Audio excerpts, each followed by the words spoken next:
Le manque de motivation, un calvaire pour certains et un bonheur pour d'autres. Un bonheur, pourquoi? Le manque de motivation représente un marché énormissime. Pourquoi? Parce qu'il est associé avec la volonté. Quand on veut, on peut, dit la société. Alors, un ensemble de professionnels ont établi des techniques pour développer la volonté, ce qui va nous amener une motivation et un esprit de champion. Les 7 clés et compagnie. Sauf que, moi j'ai envie de te dire que si tu es fatigué, où est-ce que tu vas la trouver la motivation? Je te parle d'une fatigue chronique. Ça veut dire que même quand tu te lèves le matin, tu es fatigué. Toute la journée, tu es fatigué. Le soir, tu es fatigué. La nuit, tu es fatigué tout le temps. C'est-à-dire un épuisement. Alors, tu auras beau suivre les conseils, voire dépenser de l'argent dans des programmes pour avoir plus de motivation.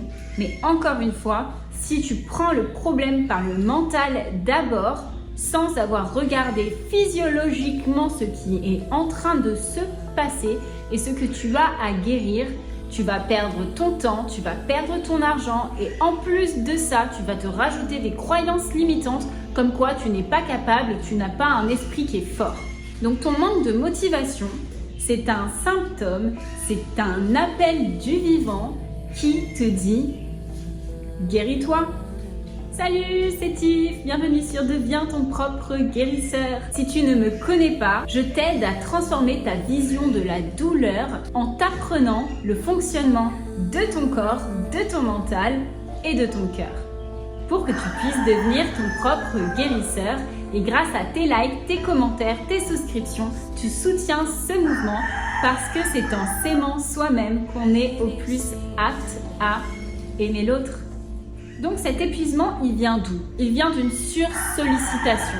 La première sursollicitation, c'est dans les intestins. Je t'ai déjà énormément parlé de ce phénomène de perméabilité intestinale, cette colle-là qui se met sur ta paroi intestinale, qui te fait perdre ta flore à toi, qui te fait attirer une flore étrangère, qui affaiblit ta paroi et qui fait qu'il y a tout plein de produits toxiques qui sont créés là-dedans, qui passent à l'intérieur de ton sang, ce qui enclenche une cascade de réactions de ton système immunitaire secondaire, puisqu'on a vu que le premier c'était ta flore. Et toutes ces cascades de réactions, c'est qui gère ça?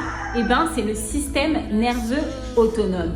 Autonome parce que imagine que c'était nous-mêmes qui devions nous occuper de tous ces processus. Eh bien, c'est pas quelque chose qu'on aurait pu remettre au lendemain. Et c'est là qu'on voit qu'on a énormément de chance d'avoir une machine qui fait tout ça pour nous et merci à la magie du vivant qui opère en chaque instant.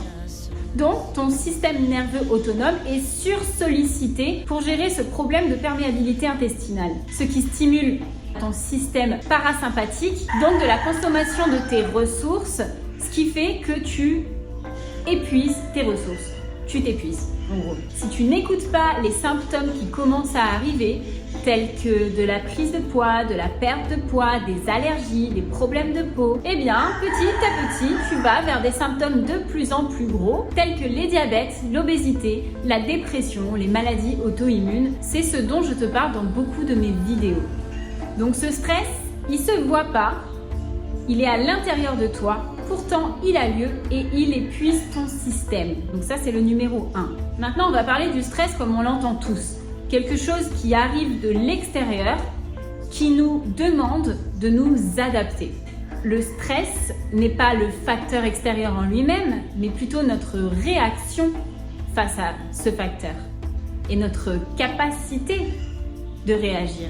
Si on a un corps en pleine santé, si on a plein d'énergie vitale, et bien à chaque fois qu'il y a un facteur qui nous demande une adaptation, un stress, et ben on est au mieux apte à y répondre. C'est même un plaisir parce que l'on a les ressources physiologiques pour pouvoir sortir de notre zone de confort et répondre à des challenges, ce qui nous donne un sens de motivation, d'excitation pour la vie.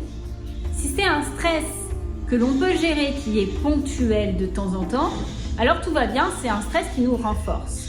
Mais lorsque les espaces entre ces moments de stress sont très rapprochés, alors le corps n'a pas le temps de se recharger dans les ressources qu'il a utilisées pour le stress passé. Et ces ressources, où se trouvent-elles? Eh bien, dans les glandes surrénales. Je t'en ai déjà parlé. Ces deux petits coussins précieux au-dessus des reins, de deux formes différentes, de deux tailles différentes. Donc, quand ta situation de stress commence à augmenter, tes glandes surrénales, elles sont là pour toi, elles vont réagir et elles vont t'apporter les ressources. Mais à force de ne rien changer à cette sursollicitation, eh ben, tu vas rentrer dans un état d'excitation permanent où tu vas aller chercher à l'extérieur des choses qui vont te maintenir dans cette surexcitation par des stimulants, que ce soit café, cigarettes, piment, épices, masturbation excessive. Tu ne vas surtout pas vouloir voir que tes surrénales, elles sont fatiguées, qu'elles en peuvent plus, qu'elles vont te lâcher à un moment ou à un autre. C'est pour ça que tu vas chercher ces stimulants pour les faire tenir. Et si tu n'écoutes pas ces symptômes d'excitation, eh ben c'est ton corps qui va finir par te lâcher par surprise. Et ça s'appelle le burn-out. Et les personnes qui font un burn-out, eh ben, ils se rendent compte qu'ils étaient dans cet état-là après coup. Et c'est déjà trop tard, les surrénales ont été très endommagées. Quand je dis trop tard, c'est pas la fin du monde, c'est toujours possible de les régénérer. La nature est régénérante. C'est juste que ça va demander beaucoup plus de travail que si tu t'en étais rendu compte avant. Et si tu t'en rends compte avant et que tu effectues le changement qui est nécessaire, eh ben, tu vas te retrouver dans un moment d'épuisement dans tous les cas. Parce que tu as tellement poussé sur un extrême qu'il faut passer par l'autre extrême pour pouvoir rééquilibrer tout ça. Ces ressources, bah, c'est l'adrénaline déjà. Parce que l'adrénaline, elle te permet de réagir à un stress. C'est ce qui va te donner un coup de fouet pour pouvoir réagir au moment où il le faut. Donc, si tu as épuisé tes glandes surrénales, l'adrénaline, il n'y en aura plus trop qui vont être sécrétées, donc ça va être difficile pour toi de réagir. Et si tes surrénales, elles sont sursollicitées, eh ben, tu vas toujours, tout le temps réagir au quart de tour. Ensuite, la noradrénaline, elle te permet de faire une sélection des informations pour pouvoir bien réagir à la situation de stress. Donc si tu es épuisé, tu vas juste avoir beaucoup trop d'informations qui arrivent à toi dans tous les sens parce que cette noradrénaline n'est plus là pour faire son travail de sélection.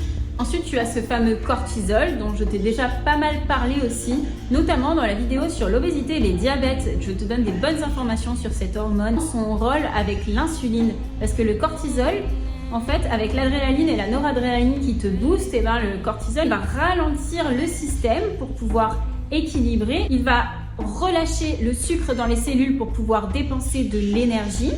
Donc ça a un impact sur ta glycémie, mais aussi il a un impact sur ta thyroïde.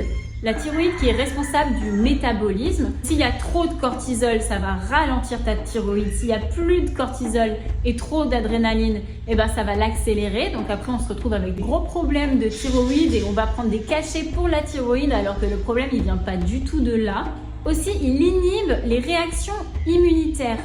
Donc ça ne peut faire qu'empirer ta perméabilité intestinale. En gros, il va remettre à plus tard tous les processus qui sont en marche dans ton organisme pour te guérir afin de réagir à ce stress qui est la priorité. Les glandes surrénales aussi, elles sécrètent l'aldostérone qui est responsable pour l'équilibre des minéraux entre le milieu intracellulaire et extracellulaire, notamment l'hydratation. Et enfin, les surrénales, elles sécrètent de la testostérone, des oestrogènes, de la progestérone, qui sont les hormones responsables pour la libido notamment et tout le système reproductif.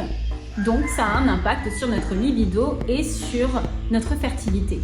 Comme je t'expliquais, tu as la phase 1 où tu es au taquet et tu as besoin de stimulants pour maintenir cet état au taquet.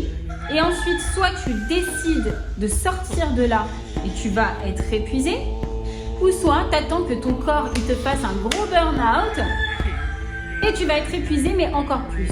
Moi, ce que je te propose, c'est d'enclencher ton processus de régénération de tes glandes surrénales à l'aide de mon programme où je t'enseigne comment faire. Je ne peux pas te promettre qu'en 3 mois, tu vas complètement les relancer. Il y a des personnes pour qui ça prend 3 mois, il y a des personnes pour qui ça prend 3 ans. Ça dépend d'à quel point elles ont été fragilisées. Mais en attendant, je t'enseigne comment mettre la machine en route et comment continuer à le faire par toi-même ensuite. Après, il ne s'agit pas de s'enfermer dans une grotte et de ne plus rien faire de toxique. Parce que ce qui va se passer, c'est que tu vas être en pleine santé dans ta grotte, mais dès que tu vas devoir sortir de ta grotte, tu ne pourras pas t'adapter, ce qui fait qu'en fait, tu ne seras pas fort et résistant et plein d'énergie vitale, mais tu seras faible. Moi, personnellement, ça m'arrive d'aller me faire une pizza, un burger, jamais dans des grosses chaînes industrielles, bien sûr, juste pour renforcer mon organisme et ne pas laisser mes intestins dans leur petit confort tout le temps non plus, et pour entretenir ma capacité adaptative. Ça, c'est au niveau de l'alimentation, mais ensuite, il y a beaucoup d'autres techniques pour renforcer son organisme et retrouver cette capacité d'adaptation au stress.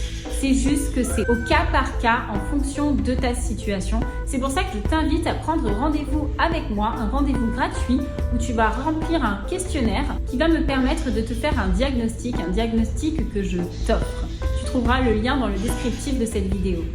Avant de terminer cette vidéo, je voudrais te parler de l'outil avec lequel je travaille, où je peux lire ta génétique énergétique et que ce qui va différencier ces types énergétiques principalement, c'est le fonctionnement du moteur.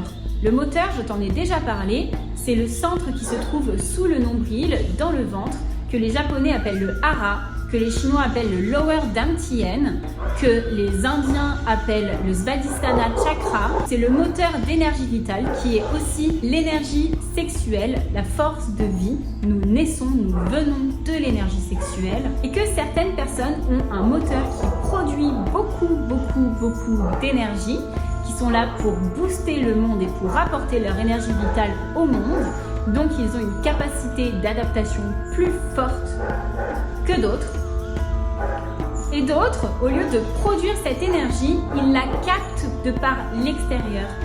Donc une énergie vitale dont il faut faire beaucoup plus attention, notamment passer beaucoup plus de temps en nature parce que c'est la meilleure énergie pour se recharger.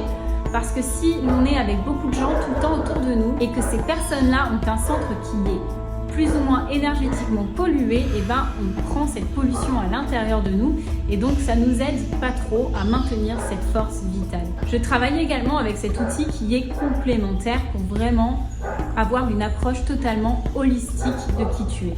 Alors encore une fois, je t'invite à prendre rendez-vous avec moi. J'espère que tu as appris des choses dans cette vidéo. Je te remercie beaucoup pour ton écoute. Namasté.